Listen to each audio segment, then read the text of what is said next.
So ಎಲ್ಲರೂ ಹೇಗಿದ್ದೀರಾ? So teaser ನೋಡಿದ್ರಲ್ಲ, ಹೇಗಿತ್ತು? ಚೆನ್ನಾಗಿತ್ತು.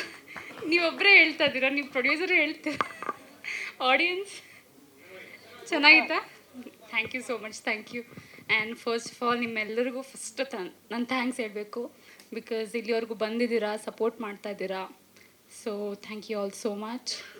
ಆ್ಯಂಡ್ ನಾನು ಯಾವಾಗಲೂ ಹೇಳೋ ಥರ ಫಸ್ಟ್ ಸಿನಿಮಾ ನಂದು ಭರ್ಜರಿ ಗಂಡು. ಸೊ ಮತ್ತೆ ಅದೇ ತಂಡ ಜೊತೆ ಆ್ಯಕ್ಟ್ ಮಾಡೋ ಅವಕಾಶ ನಂಗೆ ಸಿಕ್ತು. ಆ್ಯಂಡ್ ಐ ವಾಸ್ ಲೈಕ್ ತುಂಬ ಖುಷಿ ಆಗಿತ್ತು. ಆ್ಯಂಡ್ ನನ್ನ ಫಸ್ಟ್ ಥ್ಯಾಂಕ್ಸ್ ಹೇಳಬೇಕು ಅಂದರೆ ಪ್ರಸಿದ್ಧ ಸರ್. ಆ್ಯಂಡ್ ಅವರಿಗೆ ಫಸ್ಟ್ ಥ್ಯಾಂಕ್ಸ್ ಯಾಕಂತಂದರೆ ಅವರು ಒಂಥರ ಕಾಮ್ ಪರ್ಸನ್. ಅವರು ಏನು ಹೇಳಿದ್ರು ತಲೆಗೆ ಹಾಕ್ಕೊಳ್ಳಲ್ಲ. ಸರ್ ಇವತ್ತು ಹಿಂಗಾಯಿತು ಅಂತ ಹೇಳಿದ್ರೆ, ಹೌದೇನಮ್ಮ, ಆಯಿತು ಬಿಡು, ಆಮೇಲೆ ನೋಡೋಣ ಅಂತ ಅಂತಾರೆ. ಹಾಗೆಯೇ ಕಾಮಾಗಿ ಇತ್ಕೊಂಡು ಎಲ್ಲರ ಹತ್ರನೂ ಕೆಲಸ ಹಂಗೆ ಚೆನ್ನಾಗಿ ಮಾಡಿಸ್ಕೊತಾರೆ ಅವರು. ಸೊ ಅದೊಂದು ನನಗೆ ಬೆಸ್ಟ್ ಬಿಹೇವಿಯರ್ ಅಂತ ಅನಿಸುತ್ತೆ. ಆ್ಯಂಡ್ ನನ್ನ ಸೆಕೆಂಡ್ ಥ್ಯಾಂಕ್ಸ್ ಬಂದು ಕಿಟಿ ಸರ್, ನಮ್ಮ DOP. ಕಿಟಿ ಸರ್ ಎಲ್ಲಿದ್ದೀರಾ?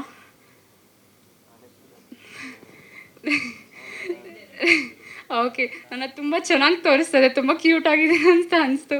So thank you so much. So ಅವರು ಕೂಡ ತುಂಬ ಹಾರ್ಡ್ ವರ್ಕರ್, ಡೆಡಿಕೇಟೆಡ್ ಪರ್ಸನ್ ಅಂತ ಹೇಳ್ತೀನಿ. ಒಂದು ಎಕ್ಸಾಂಪಲ್ ಹೇಗೆ ಅಂತಂದರೆ, ಇವತ್ತು ಒಂದು 6 ಗಂಟೆಗೆ ಸಿನಿಮಾ ಪ್ಯಾಕಪ್ ಆಗ್ತಿದೆ ಅಂತ ಅಂದರೆ ಒಂದು ಸ್ಮಾಲ್ ಶಾರ್ಟ್ ತೆಗಿಬೇಕು ಅಂತ ಹೇಳ್ತಾರೆ. ನಾನು ಫುಲ್ ಖುಷಿಯಿಂದ ಎಲ್ಲ ರೆಡಿಯಾಗಿ ಹೋಗ್ತೀನಿ. ಬಟ್ ಅವರು ಕ್ಯಾಮ್ರಾ ಮೇಲೆ ನೋಡಿದ ತಕ್ಷಣ, ಇಲ್ಲ ಡ್ರೆಸ್ ಸರಿ ಇಲ್ಲ ಹಿಯರಿಂಗ್ ಸರಿ ಇಲ್ಲ, ಮತ್ತೆ ವಾಪಸ್ ಕಳಿಸ್ತಾರೆ. ಸರ್ ಆಯಿತು ಸರ್, ಹೋಗ್ಲಿ ಬಿಡಿ, ಇನ್ನು 10 ನಿಮಿಷ ಶಾರ್ಟ್ ಅಲ್ಲ, ನಾಳೆ ಮಾಡ್ಕೊಳ್ಳೋಣ ಅಂದರೆ ಇಲ್ಲ, ಇವತ್ತೇ ಆಗಬೇಕಿಲ್ಲ. ಸೊ ಆ ಡೆಡಿಕೇಶನ್ ಆಗಲಿ, ಆ ಹಾರ್ಡ್ ವರ್ಕಿಂಗ್ ಆಗಲಿ ತುಂಬ ಚೆನ್ನಾಗಿ ತೋರಿಸ್ತಾರೆ.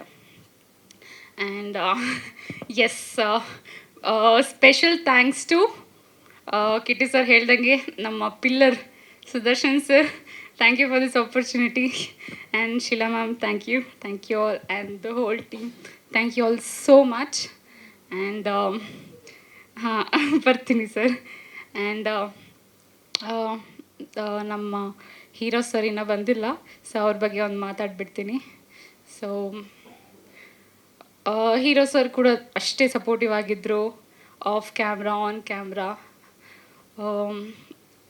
ಅಕಸ್ಮಾತ್ ನನ್ನ ಆ್ಯಕ್ಟಿಂಗ್ ಅಷ್ಟು ಚೆನ್ನಾಗಿ ಬರ್ತಿಲ್ಲ ಅಂದರೆ ತುಂಬ ಸಪೋರ್ಟ್ ಮಾಡೋರು, ಹಾಗೆ ಮಾಡು ಹೀಗೆ ಮಾಡು ಅಂತ. So he is the best person. ನಮ್ಮ ಸಿನಿಮಾದಲ್ಲಿ ಒಂದು ಡುಯೆಟ್ ಸಾಂಗಲ್ಲಿ ಥೈಲ್ಯಾಂಡಲ್ಲಿ ಶೂಟಿಂಗ್ ಆಗಿದೆ. ಸೊ ತುಂಬ ಚೆನ್ನಾಗಿ ಬಂದಿದೆ. ನೇಚರ್ ಆಗಲಿ, ಲೊಕೇಶನ್ ಆಗಲಿ ತುಂಬ ಚೆನ್ನಾಗಿ ಬಂದಿದೆ. ಆ್ಯಂಡ್ ತುಂಬ ಚೆನ್ನಾಗಿ ಬಂದಿದೆ. ಬಟ್ ಸ್ಟಿಲ್ ಅಷ್ಟೇ ಬಿಸಿಲಿತ್ತು. ಒಂದು ಲೋಕಲ್ ಕನ್ನಡ ಲ್ಯಾಂಗ್ವೇಜಲ್ಲಿ ಹೇಳ್ತಾರಲ್ಲ, ಸುಟ್ಟು ಕರ್ಕ್ಲ ಹೋಗಿದ್ವಿ ನಾನು ಕಿರಣ್ ಸರ್. ಬಟ್ ಸ್ಟಿಲ್ ಒಂದು ಒಳ್ಳೆ ಮೆಮೊರೀಸಿಂದ ವಾಪಸ್ ಬಂದ್ವಿ. ಕೊನೆಯದಾಗಿ ನನ್ನ ಕ್ಯಾರೆಕ್ಟರ್ ಹೇಗೆ ಅಂತಂದರೆ, ಈ ಸಿನಿಮಾದಲ್ಲಿ ತುಂಬ ಯುನೀಕ್ ಆಗಿದೆ, ಡಬಲ್ ಶೇಡ್ಸ್ ಕ್ಯಾರೆಕ್ಟರ್ ಇದೆ. ಸೊ ಇಲ್ಲಿ ಟೀಸರ್ನಲ್ಲಿ ಇರೋ ಥರ ಕ್ಯಾರೆಕ್ಟರ್ ಅಷ್ಟು ಕಾಣಿಸಿಲ್ಲ. ಬಟ್ ಸಿನಿಮಾ ನೋಡಿದಾಗ ನಿಮಗೆ ನನ್ನ ಕ್ಯಾರೆಕ್ಟರ್ ಹೇಗೆ ಅಂತ ಅನ್ನೋದು ಇನ್ನೂ ಚೆನ್ನಾಗಿ ಗೊತ್ತಾಗುತ್ತೆ. So yes, this is the unique character and I was very happy to play this role. And yes, so finally ನಂದು ಒಂದೇ ಒಂದು ರಿಕ್ವೆಸ್ಟು ಎಲ್ರಿಗೂ. ನಮ್ಮ ಟೀಸರ್ ಇವತ್ತು ರಿಲೀಸ್ ಆಗಿದೆ. ಸೊ ಇನ್ನು ಸ್ವಲ್ಪ ದಿನದಲ್ಲಿ ನಮ್ಮ ಸಿನಿಮಾ ಕೂಡ ಥಿಯೇಟರ್ಸಿಗೆ ಬರ್ತಾ ಇದೆ.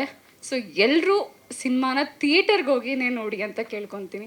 ಯಾಕಂತಂದರೆ ಇವಾಗ ಹೇಗಾಗಿದೆ ಅಂದರೆ, ಎಲ್ಲ ಸಿನಿಮಾನೂ OTTನಲ್ಲೇ ನೋಡ್ಕೊತಾ ಇದ್ದೀರಾ, ಒಂಥರ ಅಡಿಕ್ಟ್ ಆಗಿಬಿಟ್ಟಿದ್ದೀರಾ. ಅದು ನಾನು ಕೆಟ್ಟದಂತ ಹೇಳ್ತಿಲ್ಲ, ಬಟ್ ಸ್ಟಿಲ್ ತುಂಬ ವರ್ಷಗಳ ಕಾಲ ಆ ಸ್ಪಾರ್ಕ್ ಆಗಲಿ, ಸಿನಿಮಾದಲ್ಲಿ ಆ ಕ್ರೇಜ್, ಅದೊಂದು ದೊಡ್ಡ ಸ್ಕ್ರೀನಲ್ಲಿ ಒಂದು ಒಳ್ಳೆ ಸಿನಿಮಾನ, ಅದೊಂದು ಕ್ರೇಜ್ನ ನಾವು ಮರಿಬಾರ್ದು ಅಂತ ನಾನು ಅಂದ್ಕೊತೀನಿ. So please do support Kannada cinemas. So ಸಿನಿಮಾನ ಥಿಯೇಟರ್ಗೆ ಹೋಗಿ ನೋಡಿ ಅಂತ ಕೇಳ್ಕೊತೀನಿ.